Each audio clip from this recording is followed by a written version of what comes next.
You're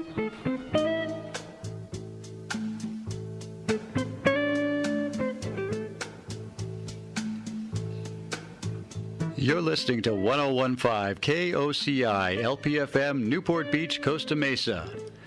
Welcome to Sunday Brunch, underwritten by Classic Yacht Excursions and on the web at classicyachtexcursions.com. And now, the hosts of Sunday Brunch, Tom Johnson and Lynn Selich. And Steve, it's good to see you here on a sunny Sunday morning. Yeah, thank you for having me. So you're part of this Peninsula crowd now. I am. And let me first say, I'm sorry to interrupt you. Let me first say one quick thing before I forget, and that is I first fell in love with KOCI when I was at the OC Fair, and we did a show about the fair, and Brent and Troy Davis and all those folks at KOCI are terrific. And then when Tom joined some time back, that was really great. But the day the station really got credibility is when Lynn came aboard. Sure. So now, what was your and question? I only paid him $20 to say that. Dang, that was the best one. And a ride on the Ferris wheel that will be here forever. Thank you, Steve. Well, Steve, you had a very, very nice run at the fair.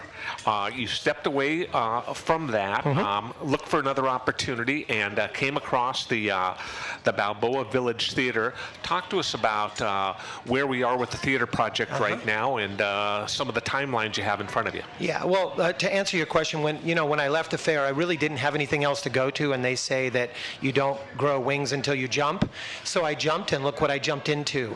This is a really great project. When it first came across my consciousness, I had known about the Balboa Theater since I was little, but when it first came across the board, it was a perfect fit because look at the area it's in. We're in an amusement entertainment area, very much up my alley, and because I was lucky enough to be one of the ones to reopen the Pacific Amphitheater in 2003, this reopening of this theater felt very familiar to me in terms of the steps and the processes it need to take to get open again. So here we are, a great project, a lot of details, a lot of community involvement, and I gotta say, more than any other single thing, hats off to the city of Newport Beach for staying supportive, continuing to hold us both accountable and be supportive at the same time. So thanks a million to the city council, and we'll be talking to them again really soon. And the city council, just to keep everybody up to date, stepped up and gave, basically, I believe it was a $2 million matching gift, if I'm not correct. No, that's correct. But the first order of business is this, and that is the city owns the building itself. So they are the landlord. Okay. So what they did as part of the owner of the building is step up and challenge the foundation. The city said, basically, we will pledge $2 million to rehabilitate the building because it's in no shape for performances as we sit here. If you come up with $2 million to open the theater and have operating funds to sustain it over time, because more than any other thing, getting it open is very important, but the sustainability for the theater into the future is of equal importance. Now, over the past week, there's been some news that hit the papers with the Lido Theater changing ownership and things, and it looks like they're going to take a venture that's going to step out of just the normal let's watch a movie or let's have a movie. They're going to do some entertainment things. How does that affect the future of the Balboa Village Theater?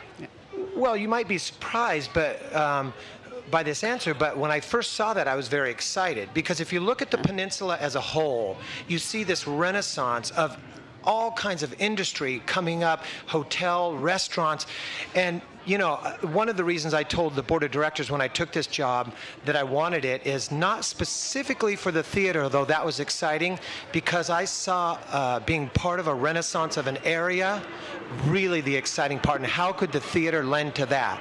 So with the Lido folks looking to change their programming, I'm actually welcoming that because, just think about it practically.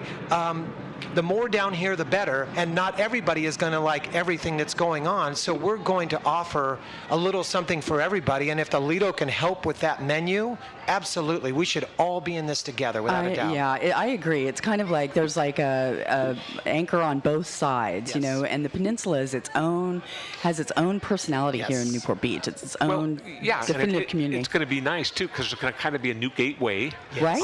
With City Hall going West out Newport. down there, and then the potential of Artie Olson's new project going out there with the new boutique hotel, kind of that entry into the peninsula. It's going to kind of set the stage for down here in this area, I believe. I agree. And again, if you just look at the practicality of the Lido is 622 seats, the Balboa Village Theater is 300. We've got to be able to, between us, to find 922 people on any given night that we can entertain them all together. And plus, not only that, but like you said, pre-show, after show, the entertainment continues in the village. And again, we've been saying from day one, it takes a village to raise a theater, and it will take this village to make the theater important. Okay, so talk to me about this. Let's say, let's be optimistic and say that the $2 million is going to be attained by the end of the year, which is, I think, the timeline. What can the donors and the people of Newport Beach expect after that, as far as once that is raised, what will happen? Yeah, well, there's nothing that substitutes for good planning, and then you go from there. But we have come up with the last couple months a very comprehensive business plan that not only gives financial projections and everything that a donor or a supporter might want to see, but we came up with an implementation timeline that says from the day that we get the green light and the city says yes and we have all of our ducks in a row, we have about a 16-month implementation timeline. So for those who are interested in the project and those who like nuts and bolts and all kinds of details, we got them all for you. I think at this point we can answer any question anybody has about the theater. So, you can start by going on balboavillagetheater.org if you want to see the top line information, but you can call me directly if you don't. Well, one of the things I noticed on the website was that your partnership with the Chapman University Student Program. Yes. Tell us a little bit about that, because there's information on the website about that, and they actually conducted some research for you. Yeah. Chris Trella, who is a good friend and who's the editor of The Independent, also teaches a course in PR at Chapman. Right. So his students picked the theater as one of their kind of capstone projects, senior projects, if you will, before they graduated, to study the theater and do a business plan, a survey, those types of things, to get information on. Because again, as operators of the theater, we don't want to be guessing at anything. We want to do what people tell us to do. So the Chapman students got together, surveyed some people in the community, and came up with kind of their picture of what the theater should do and be, and that served as their senior project. And I was lucky enough to get to go to Chapman to see them present that. So, it goes singing and dancing. We're in the business of entertainment and education. It's great to collaborate, too, with other organizations throughout Orange County. I'd love to see something with OSHA and, some of the other, there's so many you could mention, but collaboratively, I think having all the organizations, even Exploration, just, all up and down the coast, having some collaboration is important. Yeah, and I think, too, the word or the term community is thrown around a lot, but I think what you're talking about is collaboration with other organizations that may have the same values or goals as you is as important as collaborating with the people who may attend the theater in the end. I think so. So a couple years down the road, we have this theater. Talk to me about the kind of programming. What can people imagine? They walk through the front door. What will the venue look like? What kind of programming will it include? Yeah. Well, all the answers to that are on the website, but I'll give you a couple top line right now. We purposely designed the theater to be multi-purpose. We want to present performing arts in the widest array of thinking, and performing arts could be anywhere from a juggler to an opera singer, to a string quartet, to a singer-songwriter acoustic guitar. I learned in my days at the fair that the number one sustainability factor is diversity and variety in programming. And so we designed the theater to be commensurate with that. So on any given night, this is the way we say it on the website. Of every 10 events, 6 will be music-based, but that could be a children's choir, a string quartet, or a rock and roll band. We'll do 2 indie or documentary-type films, and then 2 what we call other, which could be anywhere from a lecture to any kind of public event, to jugglers, to we may do a screening of something, we may play the Super Bowl. So while we're going to do performing arts, what we're really invested in is doing anything that is legal, that 300 people are interested in. And then people from the community could also, if they wanted to hold like somebody's birthday party, are you going to have it as an event venue as well? Absolutely, and we're partnering. We've already established some roots for some partnership with Newport Elementary and Newport Mesa School District, because certainly as much as we want to involve adults, we want to get kids involved in the theater, because it's no secret, they're the future ticket buyers and patrons of the theater. Well, now speaking of kids, it looks like you have a very special kid with you today, and I meant to introduce you sooner. Yeah. Tell us your name. My name's Sadie. And Sadie, how do you fit into this group? Get right up on that mic and tell us. You're Steve's daughter. Yes. And she'll be the one who tells me whether the theater's going well or not. Yeah, what's cool, huh? Yeah. Okay. Yeah. Okay, Sadie, now let's step back a couple of years ago when your dad was running the fair. You had to love going to the fair every day. Yes. Now, was that a summer staple for you, that your dad would just turn you loose there and you go and ride all the rides and see all the things? And all my friends would be like, "Hey, can I come to the fair with you?" Because your dad can get us on all the rides. So you were very popular, I'm sure. There's a little cluster of fair employees that we like to term as fair brats. Right. And so they got in that little club. So she was definitely a fair brat, and now she's going to be a Balboa Village Theater brat. There you go. But I'm pretty sure, Steve, and I think your background says this. Once you're a fair person, you're always a fair person. It seems like the people attached to that have been attached to that fairgrounds for years. Well, it either becomes a disease or your lineage, or both, one of the two. So yes, but those sensibilities that I learned at the fair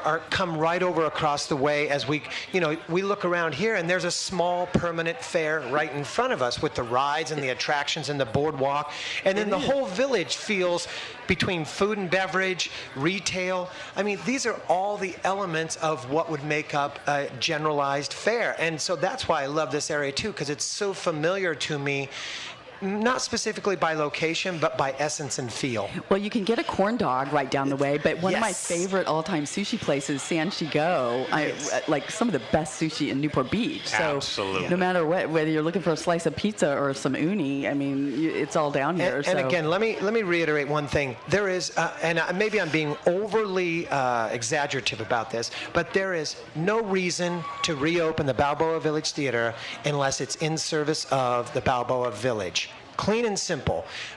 It's in the service of the greater whole of this peninsula and Newport Beach in general, but that's what keeps us going every day, and that's when the hard days where we can't figure it out, we're thinking we're in service of something greater than a theater here, and that's the point. Yeah, we're sitting here with Dr. Steve Beasley, the president of the Balboa Village Theater, his daughter Sadie, on a sunny day down here at the Explore Ocean. That's right. Where we're going to have a big food fest this afternoon. This is Sustainable Seafood Fest. Looking forward to that. And it's beautiful out here. Steve, how are the markers for the fundraising going to this point? Very good. We've gotten about 25% of what we need. Really, the pivot point for us was going to be getting our business plan, our facility plan, and our lease with the city together, because donors are sophisticated people. Some give from their heart, and some give from their head, and some give from both. So what we need to do is put this comprehensive package together, not only for the city to review, but for anybody who wants to be involved, because who, what, why, where, and when are very important questions, even if somebody might be donating from the heart. So we're ready now at this point to engage any donor at any level they want to talk about the theater and what might be important to them, and we have very specific answers for them. So really our fundraising really just began when all those pieces were put together a couple weeks ago, and we've submitted all those pieces to the city council. They're in review of all of them right now. We're hoping that in the next month they will come together and we will present before City Council, and with the best of luck, have them validate our work as reliable, such that we can go to the community and say, the city has reviewed our work, and they think the theater is a sustainable thing. That's right. Well, Sadie, maybe you can organize a little fundraiser with Dawn here at Bark Bath, and all your friends can come over, wash their dogs, and raise a little money for the theater. That's community. Well, it really is a great project, and I've been around. I know there's been a lot of talk over the years about the Balboa Village Theater. It's an effort of a lot of love and a lot of local people that have been tackling this issue for a long time. And I think it was a month and a half, 2 months ago when the city did step up with the matching grant, subject to the business plan and everything. So it's really wonderful to know that the progress is being made toward the actual outcome, positive outcome of the Balboa Village Theater. Dr. Steve Beasley, thank you for joining us, bringing your daughter Sadie along. Yeah, we hope you'll stick around. There's going to be Yeah. a great event this afternoon here at Explore Ocean. Yeah. We're going to come back. It's a sunny day. Tom and Lynn, Sunday brunch show. We're sitting down here at the Explore Ocean.